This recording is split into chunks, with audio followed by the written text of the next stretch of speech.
Hello, hello, Elodie, comment ça va? Salut Alex, ça va super et toi? Ça va super. Alors, pour la petite anecdote, on est en train de retourner ce podcast parce que hier il ne s'est pas enregistré, donc c'est pour ça que on se retrouve de nouveau aujourd'hui ensemble justement pour parler de l'endométriose. Alors comme je disais, c'est vrai qu'hier, moi c'est un sujet voilà, qui me parle et qui me touche parce que c'est vrai que j'ai des proches en fait qui sont concernés par cette pathologie qui est l'endométriose. Et puis je trouve aussi que c'est une maladie qui est plutôt récente et c'est vrai qu'elle est quand même mal diagnostiquée. Donc l'idée avec ce podcast, c'était aussi de vous donner voilà quelques clés sur cette pathologie pour un petit peu mieux la connaître. Et c'est pour ça que du coup, je t'ai invité, Elodie, pour que tu parles aussi voilà de ton parcours et voilà en lien aussi avec l'endométriose, mais pas que. Et donc on va voir ça ensemble. Est-ce que tu pourrais commencer par te présenter, s'il te plaît? Oui, bien sûr. Alors moi c'est Elodie, je suis naturopathe depuis l'année dernière et je poursuis mes études à l'école Pranathéna, donc la même école que toi Alex. Et j'ai commencé à accompagner des personnes et notamment des femmes depuis l'année dernière. Donc des femmes en quête de santé au naturel, de bien-être. Et ce nouveau métier, en fait, fait suite à une reconversion professionnelle, puisqu'auparavant, j'exerçais comme assistante de direction. Donc voilà, en 2021, j'ai décidé de changer de voie, de faire autre chose de ma vie professionnelle. Et, euh, et voilà. Ok, super. Et du coup, quel est toi ton rapport en fait avec l'endométriose? Quelle est ton histoire justement par rapport à ça? Alors, j'ai été diagnostiquée en 2019, donc il y a 5 ans. En fait, c'est arrivé un petit peu du jour au lendemain. Quand je m'asseyais, je me rendais compte que j'avais une sorte de douleur à l'intérieur, comme une sorte de boule, et j'arrivais pas vraiment à comprendre ce que c'était. Et comme ça ne passait pas, je suis allée voir des médecins. Je suis d'abord allée voir un gastro-entérologue parce que je ne savais pas si c'était au niveau du rectum, enfin si c'était voilà au niveau de la sphère gastro-intestinale. Donc lui m'a dit que non. Il m'a dit que c'était gynécologique. Du coup, je suis allée voir ma gynéco qui m'a fait une échographie et qui effectivement a vu des zones avec du liquide, mais elle savait pas vraiment poser de diagnostic. Donc elle m'a envoyé faire une IRM. Et le médecin a vu la même chose en disant que c'était probablement un kyste qui s'était fissuré, qui avait donc laissé ce liquide au niveau de l'utérus, enfin au niveau du bas-ventre, et que ça allait se résorber tout seul. Donc je repars de mon petit rendez-vous super contente en me disant oh, bah, c'est rien de grave, ça va partir. Et en fait, les jours et les semaines suivent et il n'y a rien qui se passe, c'est-à-dire j'ai toujours vraiment cette gêne à l'intérieur trop bizarre. Et donc, je retourne chez ma gynécologue. Donc, on repart sur échographie, etc. Alors, elle était un peu paumée. Elle n'a pas su me dire ce que j'avais. Donc, elle m'a envoyée en urgence voir un chirurgien dans un hôpital spécialisé dans la sphère gynécologique. Et du coup, ce chirurgien m'a reçue à 20h un soir. Et je portais à l'époque un stérilet en cuivre. Donc, il a essayé de me retirer. Et en fait, il y avait tellement de douleur que c'était impossible pour lui de faire quoi que ce soit. Donc, il m'a fait part de ses hypothèses. Donc, il m'a dit qu'il y a 3 hypothèses par rapport à ce que je vivais. La première, c'était une inflammation vraiment locale, peut-être due au stérilet. La deuxième hypothèse, c'était de l'endométriose. Et la troisième, c'était un cancer. Donc, je suis rentrée chez moi et j'ai commencé à faire des recherches sur ce qu'était l'endométriose parce que j'en avais aucune idée. Je savais que ça touchait les femmes, je savais que c'était de la douleur, mais je savais pas exactement ce que c'était. Donc évidemment, je suis tombée sur des témoignages terribles de femmes qui souffrent tous les mois lors de leurs règles, qui ressentaient des douleurs comme des poignards dans le ventre. Et je me suis dit, mon Dieu, c'est horrible, j'espère que c'est pas ce que j'ai. Et j'espère que c'est pas un cancer non plus, tu vois. Donc on m'a fait une célioscopie quelques jours après. Donc une célioscopie, pour ceux et celles qui ne savent pas, c'est qu'en fait, on va rentrer dans le ventre avec une petite caméra. Donc voilà, on ouvre à 3 petits endroits au niveau du bas-ventre. Mais bon, c'est considéré comme une chirurgie sous anesthésie générale, hein. Et et donc je me réveille de l'opération et le chirurgien essaye de me rassurer en me disant bon bah voilà, c'est l'endométriose. Il y avait des adhérences, il y avait voilà des choses qu'on a dû retirer pour vous enlever les douleurs. Et bah, ne vous inquiétez pas, on a un traitement. Voilà, le traitement c'est une injection d'hormones de synthèse afin de vous mettre en ménopause artificielle. Et ensuite, on vous mettra sous pilule en continu afin que vous n'ayez plus vos règles.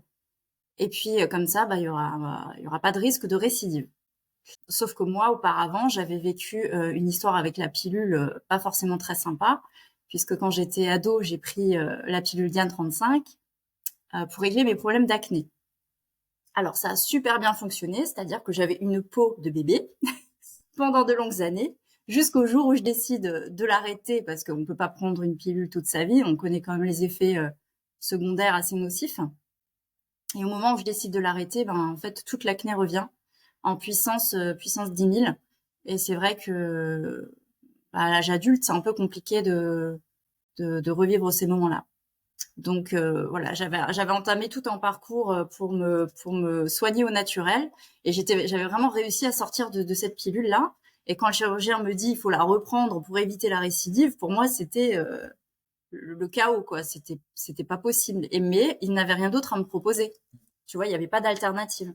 Et puis du coup je suis repartie. J'ai beaucoup réfléchi. J'étais en période de convalescence et bon, physiquement, je me suis bien remise de la chirurgie. Tu vois, il y avait rien de peut-être juste la nuit après la chirurgie, c'était un petit peu compliqué. Après, ça allait bien physiquement, mais c'était plus moralement. C'était un impact psychologique assez traumatisant, j'ai envie de dire, parce que la manière dont parfois les médecins te donnent un diagnostic est pas très, je sais pas comment Des dire. fois, ça peut manquer un peu de tact Voilà, et c'est ça. d'humain, en fait, presque derrière. Oui, voilà, c'est ça. C'est Voilà, les mots ont une portée, la manière dont on dit les Mm. choses est très importante. Et voilà un peu comment j'ai vécu l'endométriose il y a 5 ans. Est-ce que tu pourrais juste définir ce que c'est l'endométriose? Parce que il y en a beaucoup qui peut-être ont entendu juste ce mot, mais ne savent pas, voilà, forcément ce que c'est. Oui, Et c'est vrai que moi, ce qui m'interpelle aussi, c'est que j'avais vu que seulement 2 tiers des femmes qui ont l'endométriose savent qu'elles l'ont. oui, Et voilà, c'est vrai que du coup, on sait pas trop quand on est, on va dire, voilà, à sujet justement à l'endométriose. oui. Oui, comme tu dis, il y a des... Et il y a, enfin, on va dire que c'est une pathologie qui est mal diagnostiquée et sous-diagnostiquée. Et je crois qu'en général, ils mettent 10 ans à s'en rendre compte. Donc, il y a beaucoup de femmes qui souffrent et qui ne savent même pas qu'elles sont touchées par ça. Donc, quand on ne sait pas, c'est difficile de traiter quelque chose sans savoir vraiment sur quoi agir. Parce que Donc en justement, fait, oui, oui, vas-y, vas-y. l'endométriose, en fait, comme tu me posais la question, c'est les cellules de l'endomètre qui en fait vont migrer dans des endroits où normalement elles sont pas censées migrer. Et du coup, on peut retrouver l'endométriose au niveau de l'utérus, au niveau du péritoine, et pour certaines femmes, ça va remonter au niveau de l'intestin, au niveau de la vessie. Il y a même des femmes qui en souffrent même au niveau des yeux. Et en fait, ces cellules vont saigner, puisqu'en fait, quand les femmes ont leurs règles, bah, ça saigne au niveau de l'endomètre, ce qui est tout à fait normal. Mais à ce moment-là, si les cellules sont aussi ailleurs, bah, ça va saigner aussi ailleurs. Ce qui crée aussi en partie les douleurs. Ok. Et c'est vrai que toi, du coup, tu m'avais dit, tu as été quand même diagnostiqué assez rapidement, enfin finalement en Oui, quelques mois, hein, c'est ça? oui, C'était deux. oui, en 2 mois, Ouais. ouais. Donc tu dis finalement en 2 mois et des fois ça peut prendre 10 ans et t'imagines 10 ans, c'est énorme parce que voilà des fois en fait on a des symptômes, bah justement parle-nous un petit peu des symptômes en fait que on peut. Alors toi juste tu avais enfin on va dire des douleurs comme une boule à l'intérieur, mais c'est vrai qu'en fait il peut y Ouais. avoir une multitude de symptômes. Alors est-ce que tu pourrais nous en citer un petit peu quelques-uns voilà pour éventuellement donner quelques pistes à celles qui nous écoutent? Oui. Alors les symptômes sont très divergents et chaque femme peut le vivre autrement. Donc déjà, il y a ce qui est très connu, c'est les douleurs pendant les règles, mais vraiment des douleurs très fortes. Ça peut être des douleurs lors des rapports intimes, ça peut être des douleurs lors des mictions. Voilà, c'est vraiment, ça va toucher des douleurs et de l'inflammation pendant les règles ou alors tout au long du cycle ou par période dans le cycle. Et un cycle aussi Et c'est très irrégulier, ça rentre dedans également? pas Pas forcément. forcément, ok. Ça peut, mais c'est pas forcément un des critères clés d'endométriose. Ça va vraiment tout. Enfin, je dirais qu'une femme qui a vraiment beaucoup de douleurs, il faut vraiment qu'elle s'interroge. Mm. Il faut qu'elle aille explorer un petit peu ce qui se passe, quoi. Mm. Et c'est vrai que des fois, ça veut être confondu avec un syndrome prémenstruel, avec aussi d'autres, voilà, d'autres soucis gynécologiques. Donc c'est vrai que, en fait, juste ne pas hésiter à consulter dès que voilà, ne pas en fait rester traîné et ne pas se dire ouais bah je sais pas c'est normal quand j'ai mes règles. Alors non, c'est pas normal déjà en fait d'avoir mal quand on a nos règles. Donc c'est vrai que ne pas hésiter à consulter et ne pas laisser ça en fait sous le tapis en se disant bah ouais peut-être que moi je suis comme ça et c'est normal. C'est vraiment aussi le message à faire passer et de ne pas Oui, vraiment hésiter à les consulter. exactement. Et si on n'est pas convaincu ou satisfait de la prise en charge d'un médecin, que ce soit gynécologue ou autre, ne pas hésiter à aller voir d'autres médecins. Mm. Il y a des gens qui sont plus qualifiés que d'autres et l'endométriose est malheureusement encore hyper mal connue en France. Donc il y a des gens qui sont plus compétents que d'autres aussi dans le domaine. Donc ne pas lâcher l'affaire et vraiment voilà, explorer les pistes, toutes les pistes possibles. Mm. Et d'ailleurs, on disait que l'endométriose, c'était vraiment, enfin, il y avait des retards en fait de diagnostic énormes parce que cette maladie déjà, elle est peu encore connue même du point de vue scientifique et même les causes aussi sont, les causes en fait de l'endométriose sont aussi elles peu connues et il y a une multitude en fait de causes. Est-ce que tu pourrais voilà nous parler un petit peu de qu'est-ce qui peut être à l'origine de l'endométriose justement? Oui, bah merci pour ta question. J'avais d'ailleurs fait sur ma chaîne YouTube toute une vidéo vraiment spécifique sur les causes et les origines de ce qu'on sait aujourd'hui. Donc si les femmes s'y intéressent, elles peuvent aller voir cette vidéo. Ah bah, je vais pas trop rentrer dans le détail, il y a beaucoup de choses à dire. En tout cas, une des théories, on va dire les plus anciennes, c'est la théorie des menstruations rétrogrades. Et donc par là, on entend qu'en fait, le sang menstruel, au lieu de sortir et de s'évacuer, va remonter au niveau des trompes de Fallope et va rentrer dans la cavité pelvienne. Et de manière physiologique, il y a toujours un peu de sang qui remonte. Et à ce moment-là, le système immunitaire va s'en occuper. Il va faire le ménage et tout se passe bien. Sauf que quand le système immunitaire est affaibli ou incompétent, à ce moment-là, les cellules vont rester, vont proliférer et là, il va y avoir de l'inflammation, tu vois. Hmm. Et Donc ça, c'est une des théories. ouais, et c'est vrai que je reviens du coup sur celle-ci parce que c'est normal en fait que le sang remonte, mais en fait normalement il est aussi détruit justement par le système immunitaire. Donc c'est une piste Oui, aussi comme quoi voilà le système immunitaire est un petit peu déréglé finalement. oui, tout à fait. C'est une des causes, le système immunitaire. Et puis après, on dit aussi que il y a un terrain d'hyperœstrogénie, donc c'est une maladie hormonale. Il y a trop d'œstrogène dans le corps et que du coup, ça crée une prolifération. Voilà, une résistance aussi à la progestérone. Et puis après, on va parler d'épigénétique. On dit aussi qu'il est possible que pendant la vie embryologique, donc vraiment pendant la grossesse, il y ait pu avoir des micro-carences au niveau de la mère. Et ça a pu créer aussi déjà un terrain propice à l'endométriose. Après, il y en a qui disent que il y a une prolifération au niveau des vaisseaux lymphatiques. Tu vois qu'en fait, les cellules vont proliférer via les vaisseaux lymphatiques ou via les vaisseaux sanguins.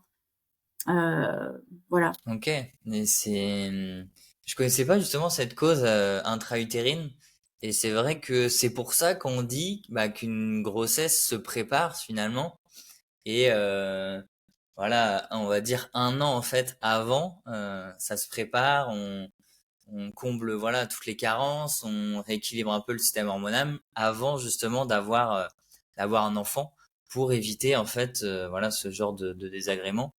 Comme en fait il y Ouais. en a plein d'autres. Là on parle de l'endométriose, mais il peut y avoir énormément de choses qui peuvent se passer en fait de la mère à l'enfant. Donc et Oui. oui D'ailleurs, l'endométriose. on dit Ouais. que Mm. Pardon, je t'ai Ah, coupé, vas-y. vas-y. Bah, on dit notamment en naturopathie que le fœtus, c'est un peu la poubelle de Mm, la maman. C'est pas une très jolie expression, mais c'est quand même vrai. mm. C'est qu'en fait, le bébé, quand il vient à naître, il est pas forcément pur et limpide, comme j'ai pu le croire pendant de nombreuses années. C'est qu'il vient déjà avec son héritage transgénérationnel, voilà, au niveau organique, mais aussi après sur d'autres niveaux, quoi. Et donc, c'est vrai qu'une femme qui veut tomber enceinte, c'est vraiment bien qu'elle puisse s'y prendre à l'avance en nettoyant son corps et puis en apportant tous les minéraux, les vitamines, en comblant les carences, Mm. en ayant une hygiène de vie la plus saine possible sur tous les plans aussi pour que effectivement la grossesse se passe bien et éviter aussi ce genre de soucis par la suite, quoi. Mm. Ah non, mais c'est vrai, parce que bah, l'une des causes aussi de l'endométriose, c'est la partie génétique. Donc c'est vrai que ça part de la maman, mais aussi éventuellement de la grand-mère, de la nana. Donc c'est vrai que bon, après, ça peut être une longue chaîne. Donc, euh, Oui, mais ouais. donc voilà, ça. Bon, là, on peut pas y faire grand-chose si c'est une cause génétique, hein. Mais et voilà, c'est vrai que j'avais noté aussi une des autres causes, c'est dérèglement voilà de la thyroïde, déséquilibre de la thyroïde et et de l'inflammation en fait, hein, l'inflammation voilà systémique de tout le corps qui crée aussi qui peut déclencher en fait l'endométriose. Et j'avais lu aussi Oui. quelque chose qui m'avait interpellé.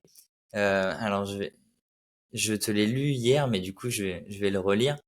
Il disait qu'un groupe de chercheurs de l'université de Wuhan a regroupé les résultats de 30 études différentes sur les liens entre les perturbateurs endocriniens et le risque global d'endométriose.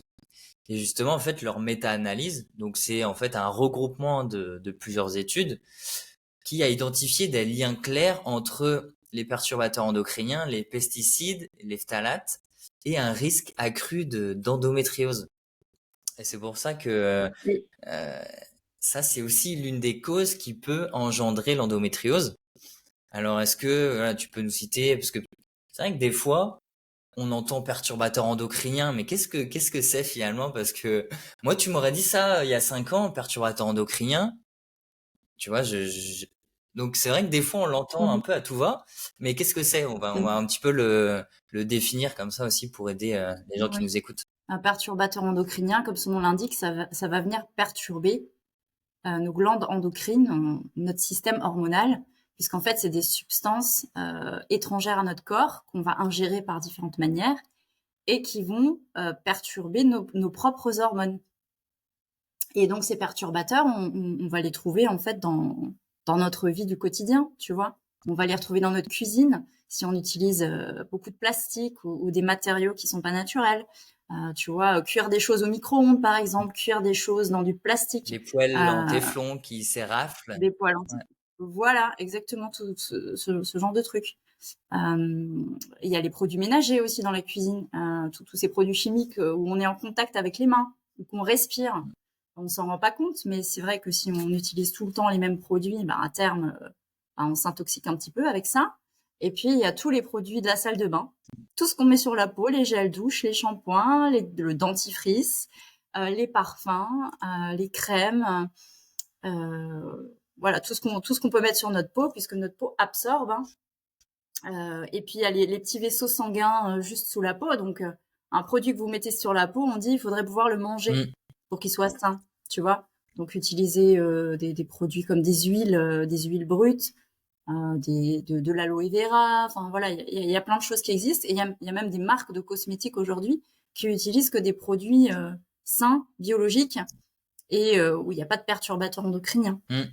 Bah tu vois là c'est marrant que tu parles de ça parce que je suis en phase de test. Il y a une amie qui m'a envoyé en fait un cosmétique à base de graisse de bœuf. Peut-être que tu l'as déjà vu passer. Et du coup je suis en train de le tester en fait.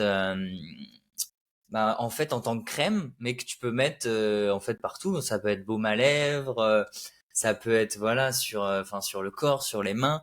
Et du coup je suis en phase de test avec justement cette graisse de bœuf spéciale en fait cosmétique. Et donc pour l'instant là, je sais pas, ça fait 2 petites semaines, mais vraiment pour l'instant, je suis vraiment satisfait. Et en fait, elle respecte justement la composition à 98% en fait de la peau. C'est le même en fait le film lipidique et donc ça se rapproche au maximum justement de la peau. Donc ça la respecte encore plus et voilà, elle est bourrée aussi d'acides gras, de vitamines. Du coup, ça va aussi nourrir la peau. Donc voilà, là je suis en phase de test, mais pour l'instant depuis 2 semaines, je suis très satisfait. Donc voilà, c'est vraiment important de faire attention à ce que vous mettez en fait sur votre peau. Et comme tu l'as dit, on pourrait en fait, dans l'idéal, manger en fait ce qu'on met aussi sur la peau, parce que vraiment elle absorbe, hein, elle absorbe. Donc même je pense aux crèmes solaires aussi. Faites attention aux crèmes solaires que vous mettez, parce qu'il peut y avoir en fait des composés chimiques qui peuvent perturber en fait vos glandes aussi endocrines. Donc c'est vraiment ouais faire attention à tout ça, tout ce qui est pesticides aussi, hein. C'est voilà dans l'alimentation, ça va aussi perturber. Euh, Et l'eau aussi, L'eau. j'ai oublié d'en parler. Mais l'eau que l'on boit, enfin l'eau du robinet, c'est une catastrophe. À moins de vivre dans une forêt et d'avoir de l'eau de source qui vient directement de la source et où il n'y a pas d'ajout de chlore et ce genre de choses. Mais dans la plupart des cas, l'eau du robinet est hyper polluée avec des résidus de métaux lourds, de médicaments, De de pilules pesticides, contraceptives. de Vous avez pilules. vu ça? Ouais. Voilà. Ouais. Et la pilule contraceptive est d'ailleurs un des plus gros perturbateurs endocriniens, puisque son objectif est de remplacer le travail de nos hormones sexuelles naturelles. Mm. Elles viennent prendre le relais, donc Mm. par état de fait, elles sont un perturbateur endocrinien. C'est pour ça que j'ai pas compris, enfin, je comprends toujours pas qu'on propose la pilule pour soigner l'endométriose.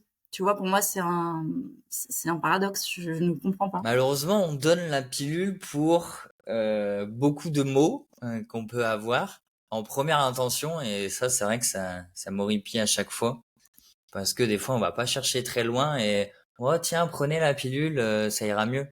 Et c'est vrai que c'est un peu un cache-misère des fois, et il faut savoir que voilà que c'est pas une solution, on va dire à évoquer forcément en première intention. Il y a vraiment d'autres choses aussi à faire pour beaucoup de choses. Donc ça, c'est vraiment aussi important. C'est exactement ça, un cache-misère. Ah, mais c'est On vrai. met le problème sous le tapis pour plus en entendre parler. Tu vois, pour Sauf qu'en l'acné, réalité, le problème est toujours là.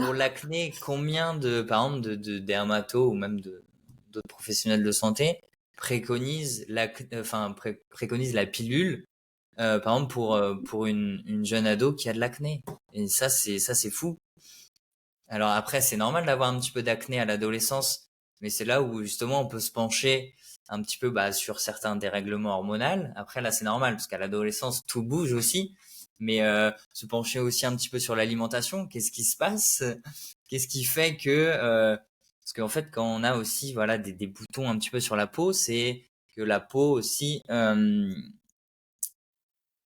dérive des déchets en fait qui sont à l'intérieur de nous. Donc elle les dérive sur la peau, mais c'est vrai que voilà, si on limite aussi les déchets qu'on ingère, par exemple par rapport à l'alimentation, si on a une alimentation de qualité, eh bien voilà, on va limiter aussi justement ces phases d'acné. Et tu as dû justement passer par là. Je pense Exactement. que tu as réformé ton alimentation à cette époque. Enfin, tu as commencé à Oui, t'intéresser là-dessus. j'ai compris. Enfin, c'est à ce moment-là où j'ai découvert qu'est-ce qu'était un émonctoire, à quoi servaient les organes qu'on avait dans notre corps. Et Mm, c'était un petit peu les bases de la naturopathie, tu vois, comme tu disais. Quand les toxines ne sortent pas par les bons endroits, eh ben, elles vont sortir par la peau. mm, Et le corps est intelligent et il fait pas ça exprès pour nous faire souffrir. Il le fait pour en instinct de survie parce que il cherche tout le temps l'équilibre, hein, l'homéostasie, et puis bah, il n'a pas trouvé de meilleure solution que de faire ça.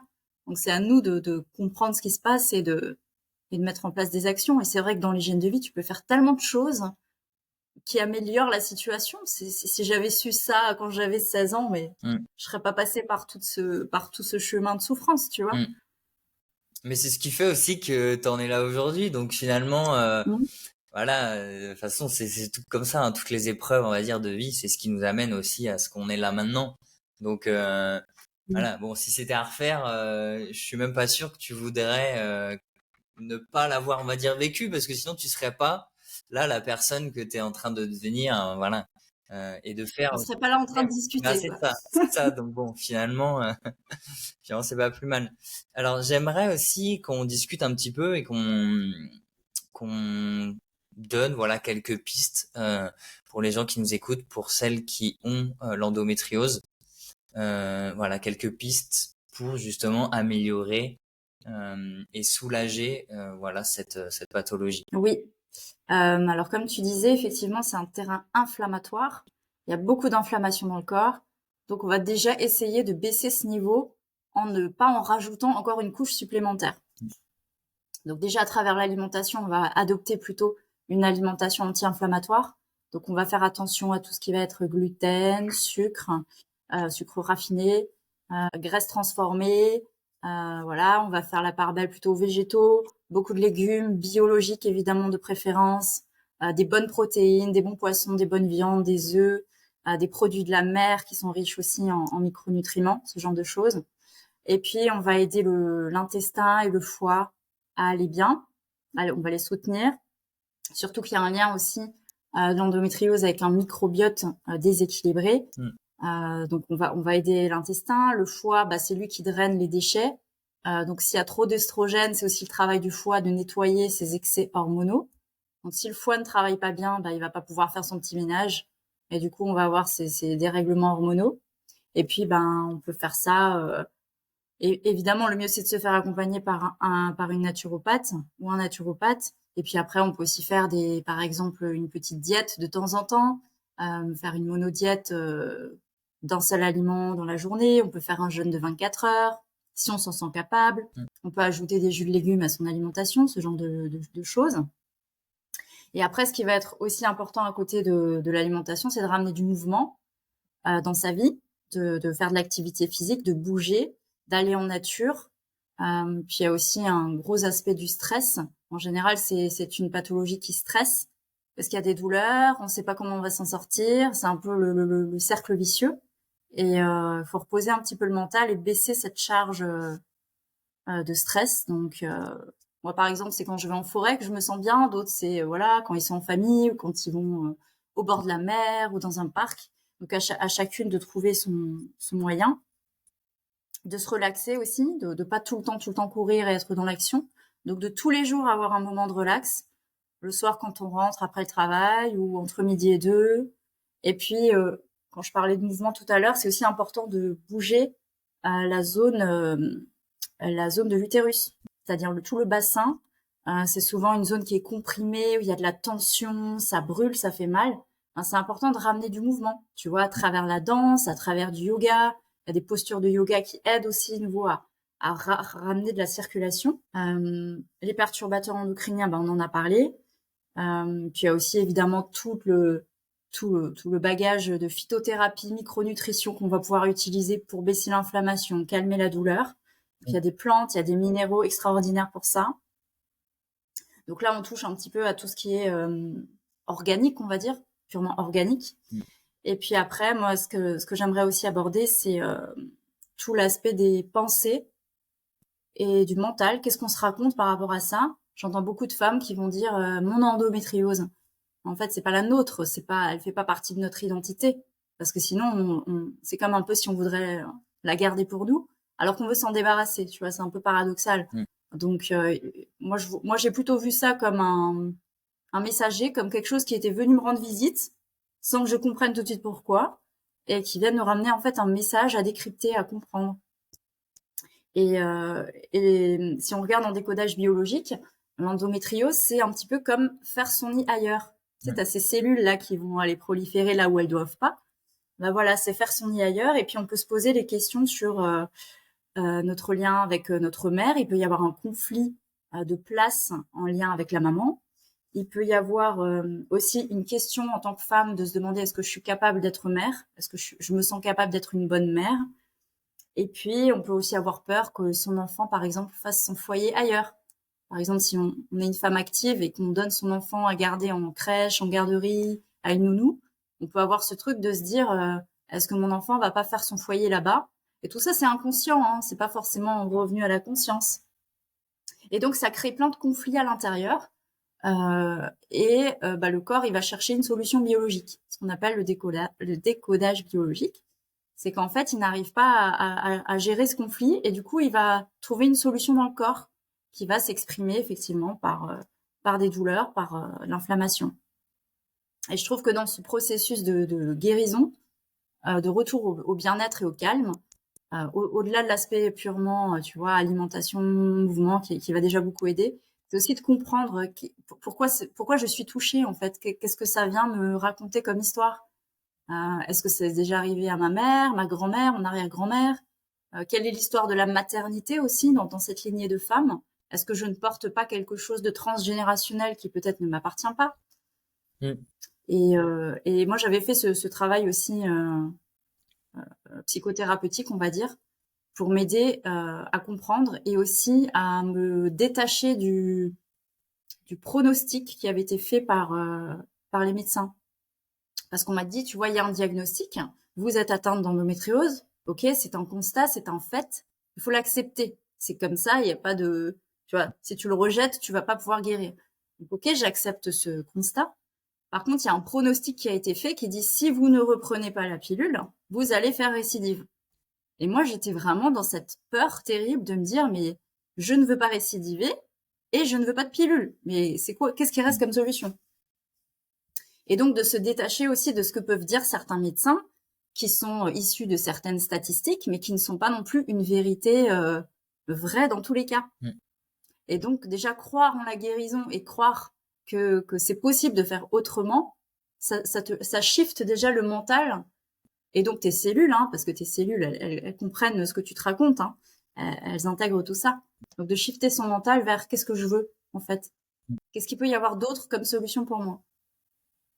Et il y a des thérapeutes qui existent Il y dans a tous ces plein d'autres domaines, hein. solutions, donc Oui, c'est et déjà. c'est pour ça qu'on en parle aujourd'hui aussi, tu vois.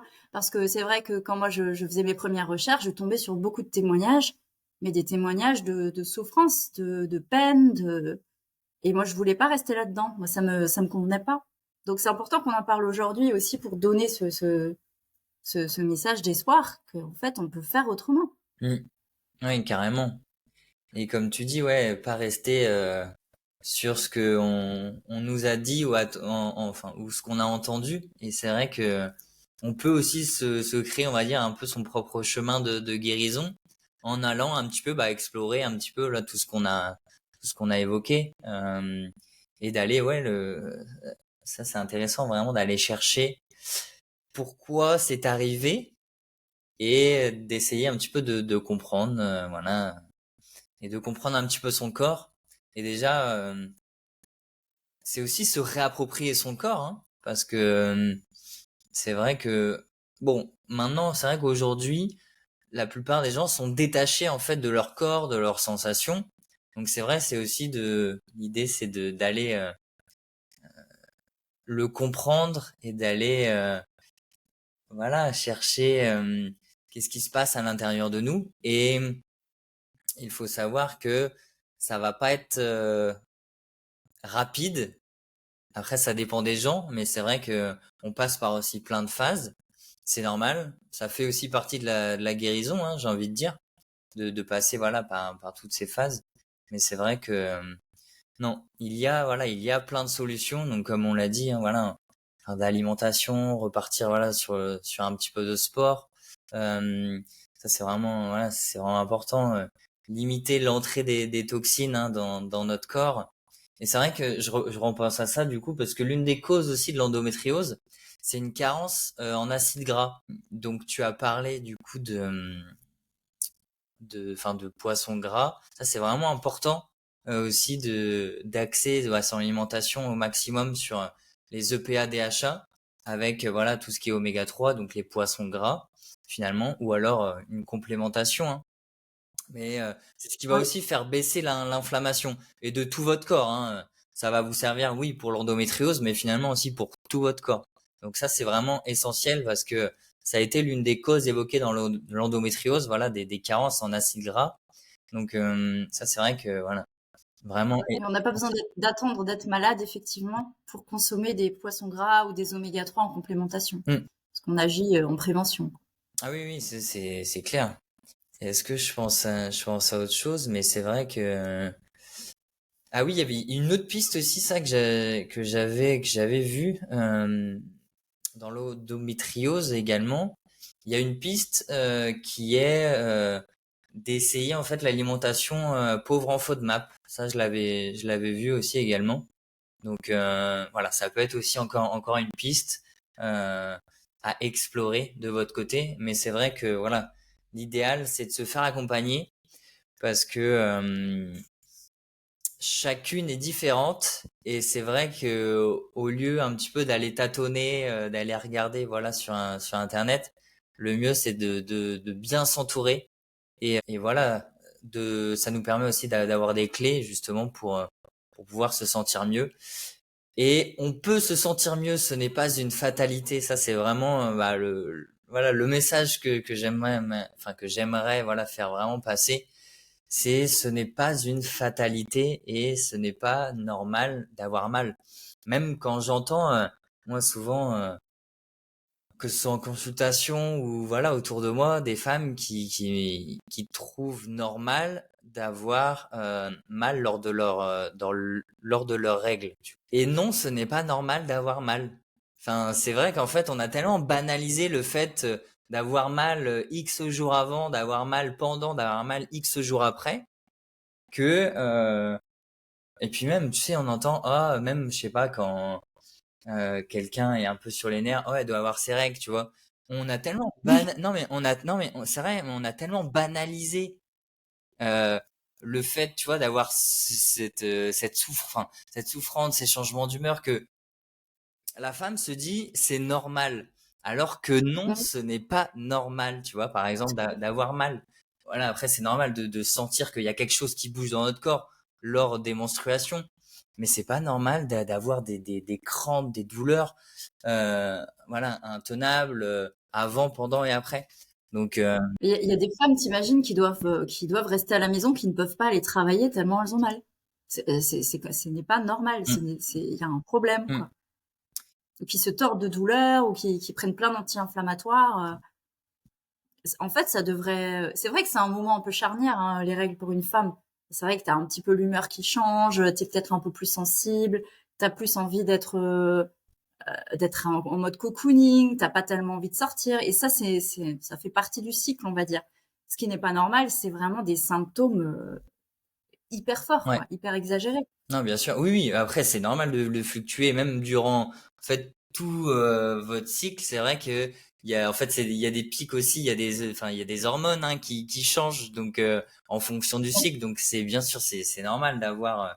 Même, c'est marrant parce que je repense à une amie bah, qui connaît vraiment très bien son cycle et elle avait en fait arrangé son emploi du temps parce que en fonction de son cycle, tu vois. Parce que elle faisait beaucoup de conférences, tu vois, devant plein de personnes et elle les plaçait en fait à un moment en fait du cycle précis où justement elle savait que là elle était beaucoup plus amène, tu vois, à partager quelque chose, à être plus dans le contact avec l'autre. Alors qu'il y a des moments du cycle où on est plus en, tu vois, introspection, on a plus être envie d'être, voilà, juste entre nous-mêmes mais il y a d'autres moments où on a plus envie de partager, tu vois. Et c'est drôle parce que justement, elle plaçait en fait certains moments de sa vie, notamment professionnelle, hein, en fonction de son cycle. Et moi, j'ai trouvé ça incroyable de pouvoir jouer là-dessus et en prendre un petit peu comme une force, tu vois. Et ça, moi, j'ai trouvé ça incroyable. C'est génial ce qu'elle fait. Mm. C'est très intelligent, Ouais. je trouve. Ouais, ouais. Donc voilà, c'est vrai que ça m'avait épaté. Et... Donc voilà, il faut savoir que il y a des solutions et donc n'hésitez pas voilà à vous faire accompagner. Euh, En tout cas, merci beaucoup Elodie de ce partage. C'était vraiment vraiment cool. Moi, j'ai adoré. De toute façon, c'est un sujet que voilà que j'adore et que je trouve ça important de véhiculer auprès d'un maximum de personnes. Donc voilà. Dis-moi où est-ce que on peut te retrouver si on le Alors, souhaite.